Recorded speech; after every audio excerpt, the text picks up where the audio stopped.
saya bertemu Pak Harto, waktu itu komandan perang di daerah Jogja, Letnan Kolonel Soeharto. Pak Harto memegang senjata namanya senapan mesin Owen Gun. Ketemu saya di medan perang. Saya nyaris kena peluru pada, tapi saya terjebak di rumpun bambu berduri, nggak bisa keluar, peluru setengah meter di depan saya.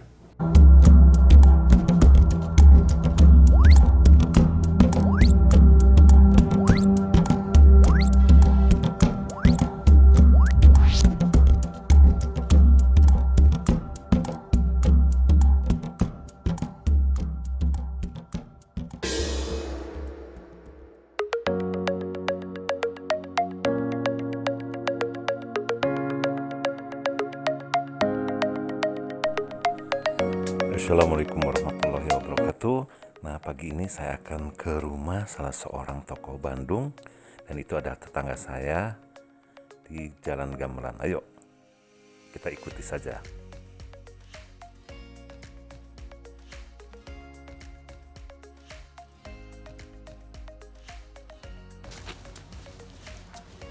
Assalamualaikum warahmatullahi wabarakatuh. Waalaikumsalam.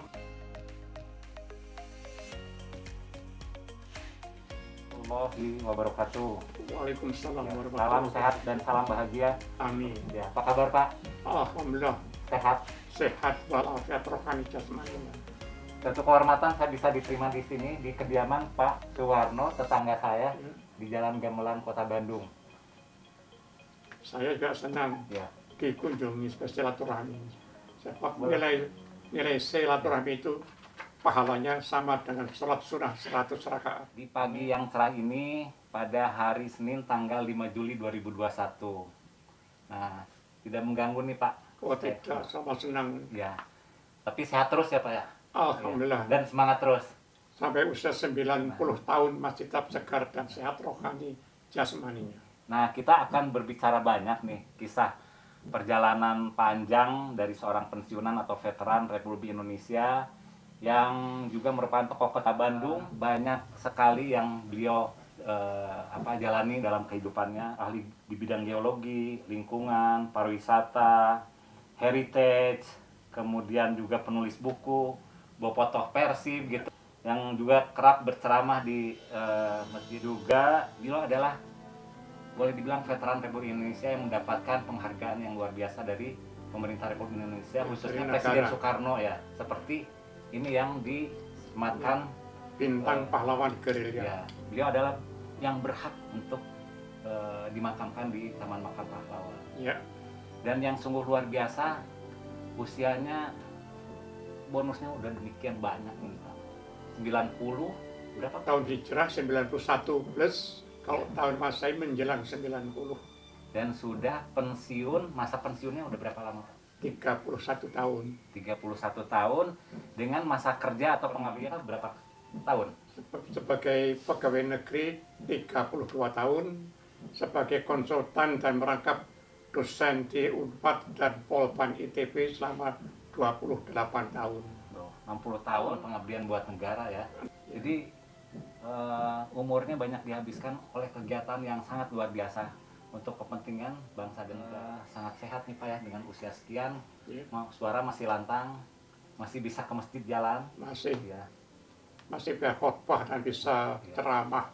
Dan justru luar biasanya para sobat semua di Indonesia, dulu biasa yang melarang tuh bapak ke anak ya, untuk jangan kesini-sini. Sekarang justru yang melarang anak ke bapak supaya lebih banyak dibatasi kegiatan keluarnya. Jangankan bepergian keluar halaman aja, dia berusaha di karantina, tetap tinggal di rumah. Karena pekerjaan saya yang utama bagi keluarga ya berdoa. Ya.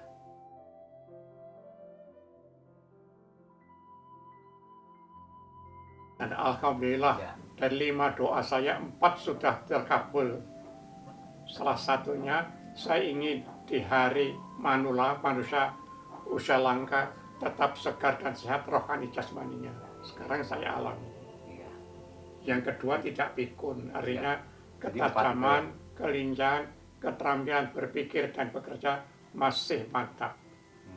Luar biasa nih. Yang Rezeki ketiga, yang luar biasa Yang ketiga apa nih? Yang ketiga, kehidupan sosial ekonomi masih berjaya. Ya. Tiap bulan masih bisa menabung dari pensiun minimal 3 juta untuk membantu anak cucu saya yang kuliah dan yang sekolah. Yang Jadi meskipun keempat, pensiun masih bisa menabung 3 juta, bahkan sebagian rezekinya untuk anak dan cucu sebagai bentuk rasa kasih sayang dan perhatian. Ya. Dan yang keempat? Yang keempat itu mohon Allah supaya ditunjukkan jalan menuju ke surga. Amin ya rabbal alamin. Jalan ke surga itu ada 3. Pertama, cinta Al-Quran. Kedua, sholat khusyuk awal waktu. Dan rajin bersedekah. Ya. Nah ini yang luar biasanya, ini sebagai saksi hidup dan sebagai bukti bahwa beliau dengan usia 90 tahun dan saya sudah tinggal 10 tahun, beliau secara konsisten ke masjid sholat fardu tepat waktu. Bahkan sebelum azan tuh udah ada di tempat gitu. Ini hal yang luar biasa yang patut ditiru oleh anak cucu kita. Warno ini ke masjid memang secara fisik berhubung dengan usia yang semakin senja, jalan pun sudah semakin agak susah ya. Jadi dengan jarak sekitar 50 meter masih sanggup ke masjid, kemudian sholat pun sudah duduk di kursi ya. Itu dianjurkan oleh pengurus masjid, Bapak supaya duduk di kursi saja, jangan di bawah. Sebab habis sujud mau berdiri itu agak repot. 3 kali saya jatuh di masjid karena sholatnya nggak kuat duduk. Memang satu kewajiban ya. Bukan kewajiban, diberi kesempatan sholat bersama dengan Allah itu suatu keuntungan sangat besar.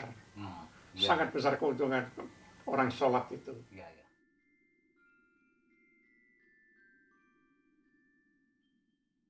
Rahasia umur panjang, sehat dan bahagia itu apa nih? Nggak ada rahasianya. Setiap orang tahu tapi tidak melaksanakan. Yaitu seperti saya katakan, cintailah Al-Quran. Yang kedua, sholat khusyuk awal waktu. Sholat khusyuk awal waktu itu memahami bacaannya, menghayati gerakannya. Lalu rajin bersedekah.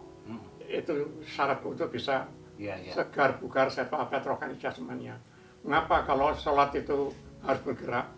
Ini untuk menyegarkan otot, sebab otot itu yang menggerakkan sel-sel darah putih untuk membasmi kuman penyakit di dalam tubuh dan juga mengambil kotoran kimia yang ada di dalam tubuh.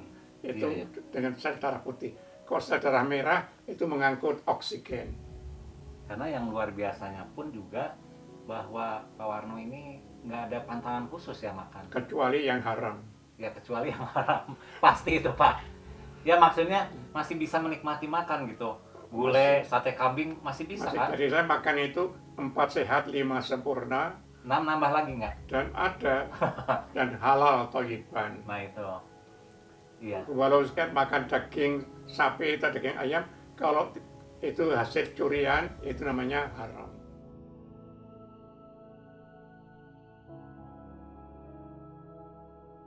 Sejarah ke belakang nih Pak. Kan lahir di mana, kalau nggak salah Jogja, kemudian kok bisa sampai ke Bandung? Mungkin bisa diceritain. Saya lahir di Jogja tahun 1933 awal. Menematkan kuliah di Jogja, dulu namanya ahli tambang. Sebelum ijazah saya terima, saya sudah dicari pekerjaan. Jadi saya sebagai sarjana tidak mencari pekerjaan, tapi membina diri dengan ilmunya untuk menjadi orang yang dicari pekerjaan. Tahun 61 saya dipanggil ke Jakarta untuk diberi pekerjaan sebagai pegawai negeri. Karena di sana kerjaannya itu lebih banyak bersifat administratif, saya minta keluar mau kerja yang bisa teknis. Di departemen apa di Jakarta? Dulu namanya Departemen Perindustrian Dasar dan Pertambangan. Tahun 61 ya? Lalu karena saya minta untuk bekerja teknik, saya dipindahkan ke Bandung. Di Bandung, saya bekerja menjadi kepala Museum Geologi selama 32 tahun.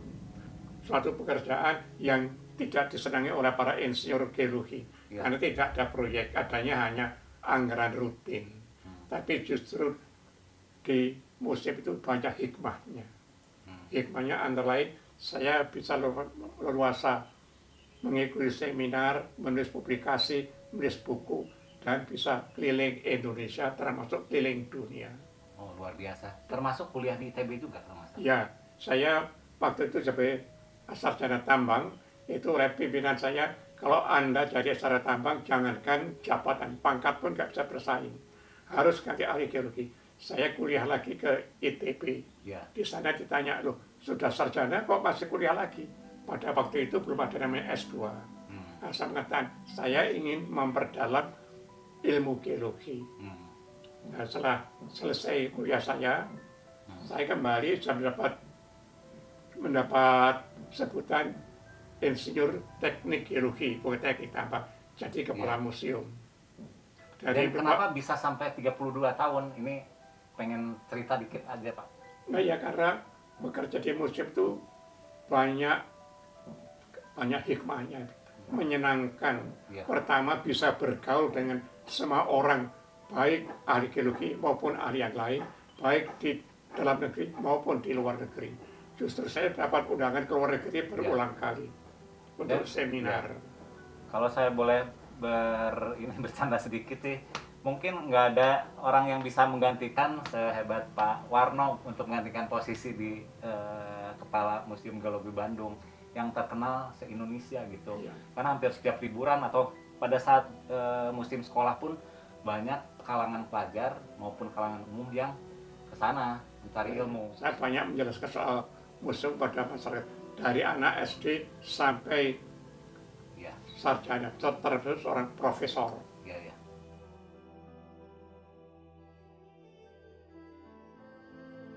Penasaran sebetulnya yang menggelitik itu teori Darwin nih Pak. Kan itu masa evolusi manusia. Bapak percaya nggak Pak? Saya percaya Darwinnya tapi nggak percaya teorinya. Oh gitu. Karena Darwin itu mengatakan bahwa manusia itu keturunan Pithecanthropus erectus,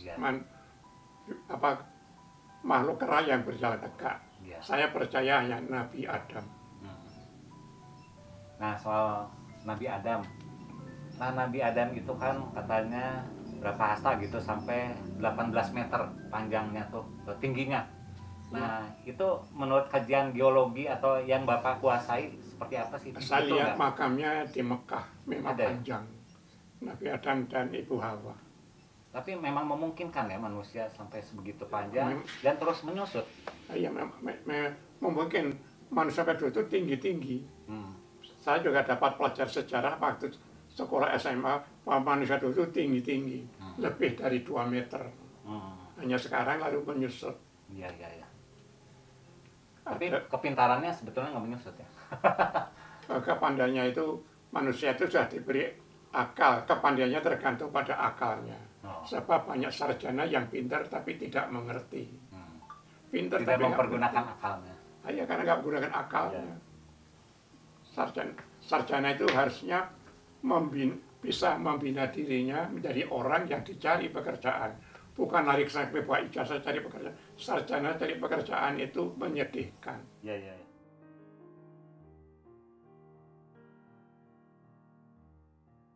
Apa yang paling bernilai dan paling menarik untuk dikaji oleh banyak orang di Museum Geologi Bandung ini? Yaitu fosil tengkorak manusia purba yang disebut Homo erectus, ditemukan tahun 1969 di Desa Sangiran, Surakarta, Jawa Tengah. Nah itu jelas tidak berkorelasi dengan teori Darwin itu, bahwa manusia bukan dari bangsa monyet gitu? Sama sekali tidak ada hubungannya dengan monyet. Oke, berarti itu manusia asli ya? Ya.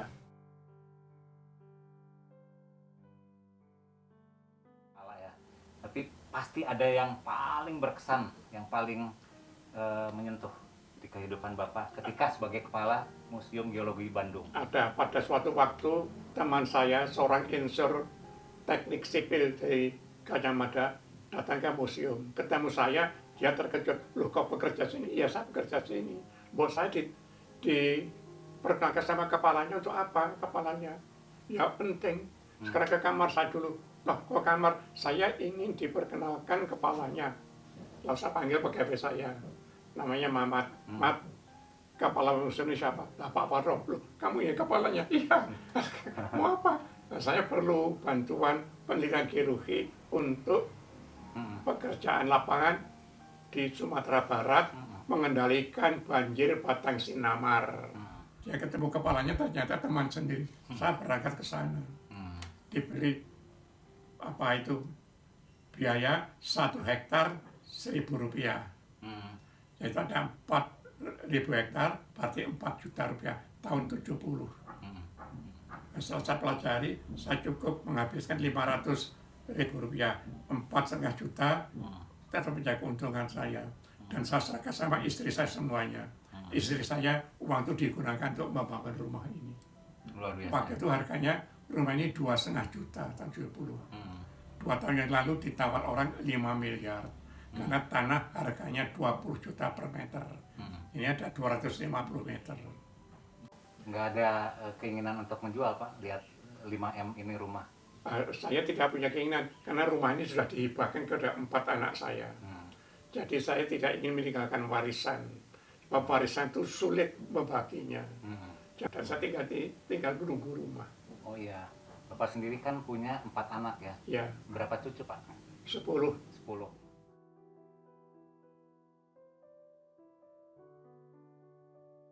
Ya, kalau bicara masalah geologi itu sebagai orang Bandung ya, banyak isu atau berita simpang siur masalah sesar Lembang yang membuat ancaman terhadap gempa di kota Bandung yang bisa membuat Bandung tuh hancur gitu. Nah, menurut pengamatan maupun sebagai ahli geologi, betul nggak sesar Lembang itu membuat kekhawatiran Bandung tuh bisa nyata suatu ketika terjadi? Sebenarnya nggak perlu dikhawatirkan, manusia punya akal untuk menghindarkan diri. Sesar Lembang itu yang menghancurkan Gunung Sunda. Orang Sunda sih nggak tahu Gunung Sunda di mana. Gunung Sunda itu besar. Lalu karena besar sesar Lembang, Gunung Sunda itu ada salju di atasnya, tingginya 4.000 meter lebih. Itu ketika zaman dulu ya? Ya kira-kira 200.000 tahun yang lalu. 200.000 Lalu tahun yang terganggu sesar Lembang, pecah menjadi Gunung Burangrang dan Gunung Tangkuban Perahu. Tangkuban Perahu itu sampai sekarang masih aktif. Kok Burangrang tidak aktif? Itu. Tapi kalau terjadi ini menurut perhitungan beberapa ahli kan, kalau misalnya gempa bisa sampai potensinya 6 skala Richter lebih. Itu Ya, berarti tapi kan sudah, bisa menghancurkan rumah-rumah atau oh gedung. tidak, karena sudah tidak ada bebannya dulu itu Gunung Sunda, Gunung Tangkuban Perahu itu bukan beban bagi Patan Lembang. Itu beban itu Patan Lembang bergerak. Akhirnya apa namanya eflata atau muntahan gunung api itu menyumbat Citarum. Jadi Bandung jadi Danau Purba. Karena itu di kota Bandung masih banyak data sejarah, ada nama ranca. Rancai kayak ranca itu artinya kalau hujan jadi rawa. Rancai kayak ranca bulan, ranca puding, ranca ini macam-macam. Tapi masyarakatnya tidak mempelajari nama-nama itu. Itu termasuk situ Aksan itu hilang. Lah iya, situ Aksan itu dipelajari karena itu data sejarah itu yang dipelajari secara geologi.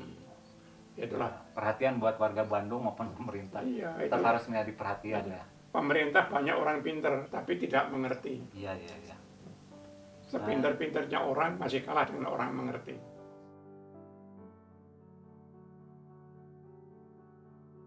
Tahu nih sejarah flashback Bapak kok sampai menjadi sebagai veteran itu ceritanya gimana Pak? Waktu di Jogja atau gimana? Ikut perang? Gitu. Tahun 47, 48, 49 saya menjadi anggota tentara pelajar Batalion 300 Brigade 17.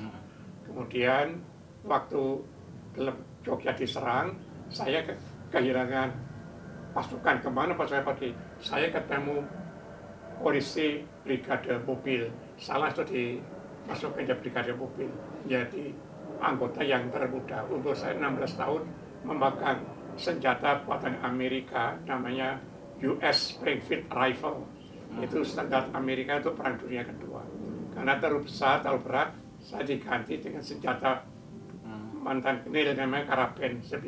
Nah, setelah itu tahun 1958 saya dicatat sebagai veteran perang.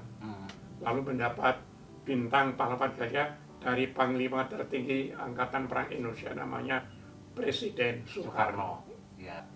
Berarti ikut kayak ada Trikora atau Nah, ini serangan 11 Maret gitu. Dari 1 Maret 1949 saya bertempur di Malioboro, Jogja. Saya bertemu Pak Harto, waktu itu komandan perang di daerah Jogja, Letnan Kolonel Soeharto. Pak Harto memegang senjata namanya senapan mesin Owen Gun.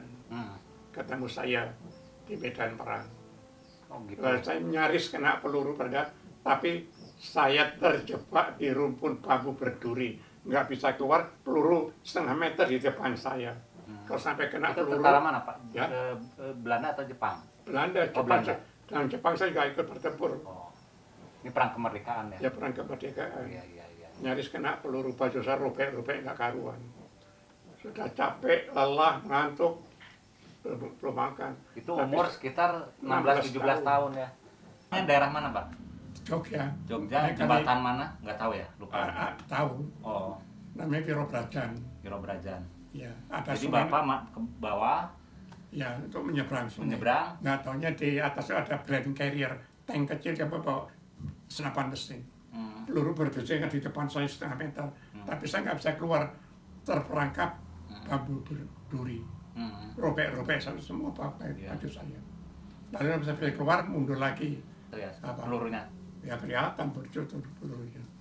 Ya, saya takut kalau kena kaki, kena tangan kan sakit. Kalau kena kepala nggak terasa Ingin sekalian sakit. kepala ya. Berarti kalau ngelihat itu kita ironis ya, banyak umur belasan tahun sekarang tuh. 16 tahun. Iya, Apa? enggak yang anak muda sekarang tuh banyak waktunya nggak Nah, ya dipergunakan. padahal fasilitasnya cukup Iya. besar daripada itu yang memanfaatkan. Saya katakan anak muda itu umur keemasan, tapi saya tidak memanfaatkan umurnya untuk berjuang atau bekerja. Untuk hal yang sangat produktif, Iya. yang positif Iya. gitu. Karena kita harus ikut berempati, merasakan, berapresiasi para pejuang dan para veteran ini adalah yang mengorbankan jiwa raganya demi kepentingan Nah, bangsa saya negara. bertempur di Malioboro Iya. dan saya tembaki itu Hotel Garuda. Di situ banyak perwira Belanda dan wakil-wakil dari PBB yang namanya UNCI, United Nations Commission on Indonesia, atau Komisi Tiga Negara yang tinggal di situ untuk membuktikan bahwa Jogja itu aman. Ternyata Jogja diserang siang hari, kaget mereka. Salah satunya kaget, saya ketemu tahun 1996, ketemu wisatawan Belanda yang datang ke Bandung. Yang paling tua saya tanya, dalam bahasa Belanda, hoeveel keren jij naar Indonesia? Berapa kali ke Indonesia? Dia menjawab 2 keren. Yang pertama tahun berapa? 1946. Saya curiga, ini tentara. Lalu saya tanya lagi dalam bahasa Belanda, ben ya officer meneer? Dia menjawab, nee, ik ben elit soldat. Saya tanya, apakah ada seorang perwira tentara? Bukan, saya serdadu biasa. Siapa nama Anda? Van Ooyen. Van Ooyen itu ada panglima perang Belanda di Indonesia yang mengatakan jenderal Spoor yang gugur di Sumatera Barat. Nah, Van Ooyen saya tanya, ada apa yang mengesankan? Saya terkejut, ternyata TNI masih kuat menyerang Jogja siang hari, tentara saya tidak bisa keluar ke daerah barat. Anda tahu yang menembaki Anda di Hotel Garuda? Saya bilang, yang menembaki seorang pelajar sekolah namanya school kindergarten, anak sekolah. Siapa itu? Saya. Dia membangun. Saya nggak heran, tentara saya tidak profesional, hanya dilawan anak-anak sekolah. Saya tanya, apa senjata apa, sampai karabin. Terbalik mestinya jenderalnya Bapak. Saya masih umur 16 tahun, Masih saya berbahasa Belanda.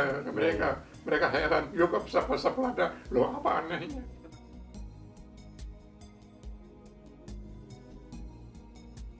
cerita saya dengar Bapak tuh sebenarnya mantan atlet ya. Atlet Atlet ya, apa, Pak? atletik. Atletik, Saya dulu lompat galah bisa 3 meter. lompat galah. Ya, Ya. badannya kan tingginya berapa, Pak? 172. 172. Lalu lompat tinggi 170. Jadi Lari, pernah ikut PON atau saya atlet ikut nasional? pekan olahraga 5 kali. Antara pekan olahraga nasional di Makassar, lalu pekan olahraga di Jogja. Mewakili Jogja, Ya, waktu itu namanya masih Jawa Tengah. Jawa Tengah. Ya. Jadi 5 kali PON pernah dapat medali atau Dapat medali emas, medali perak, medali perunggu. Tapi sekarang mungkin nggak ada penghargaan, misalnya bonus dari pemerintah atau perhatian sebagai atlet nasional gitu, atau atlet kota Jawa Tengah. Oh, enggak ada ya.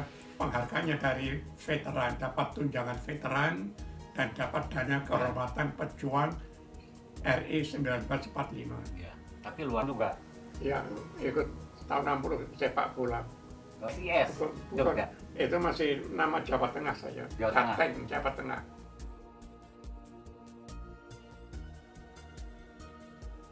Ada suratnya nih soal corona ini, bisa Ya. jelasin nggak? Dalam masalah corona itu sudah ada di Al-Quran, petunjuk Al-Quran ada. Itu surat Ar-Rum ayat 41. Saharul fasadu fil bari wal bari bima kasabat aidinas liyuzikahu ba'dalati amilu la'alakum yarji'un. Sudah terjadi kerusakan di darat dan di laut akibat tangan-tangan manusia.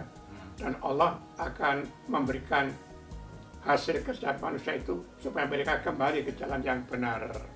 Nah, sekarang ada prokes itu sudah bagus. Protokol kesehatan itu harus disiplin. Manusia itu hancur karena ketidakdisiplinan mengenai petataan alam.